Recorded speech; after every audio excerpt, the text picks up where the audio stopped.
আপনার ছোট একটা স্যাক্রিফাইস আরেকজনের পুরা দিনটাকে সুন্দর করে ফেলতে পারে। আর এরকম একটা স্টোরি আপনাদের সাথে শেয়ার করি। কালকে আমার মেয়ের হচ্ছে ডক্টরের অ্যাপয়েন্টমেন্ট ছিল। তো তার বয়স হচ্ছে ১.৫ বছর। সে হচ্ছে কালকে গিয়েছিল। আমার ১ম এ যাওয়ার কথা ছিল না। পরে ভাবলাম যে একটু যাই। তো কালকে যখন গেলাম, দেখলাম যে আমার মেয়ে তার মার সাথেই আছে। আর সে চুপ করে বসে আছে।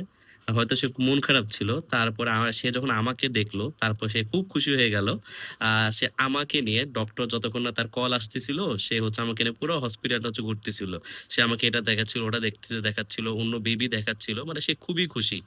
মানে সে অনেক আওয়াজ করতেছে। তার হাসির আওয়াজ পুরা মানে আশেপাশের মানুষরা পাচ্ছিল। তখন আমি চিন্তা করলাম যে, আচ্ছা যদি আমি না আসতাম, তাহলে বা আমি যখন আসি না, সবসময় তো আসা হয় না। সে হয়তো ওই যে চুপ করে একটা জায়গায় বসে থাকে। সে হয়তো এইভাবে করে অন্য বেবি দেখে বাট মনে, মনে হয়তো কিছু ভাবে। কিন্তু হয়তো সেটা এক্সপ্রেস করতে পারে না। কিন্তু আমি কালকে গিয়েছিলাম। এই যে একটু আমি স্যাক্রিফাইস করলাম যে আচ্ছা অফিসের পর তাকে একটু সময় দেই। কষ্ট করে আমি যাই। একটু রেস্ট না নিয়ে তার সাথে একটু সময় কাটাই। এই যে একটু একটা স্যাক্রিফাইস করার চেষ্টা করলাম।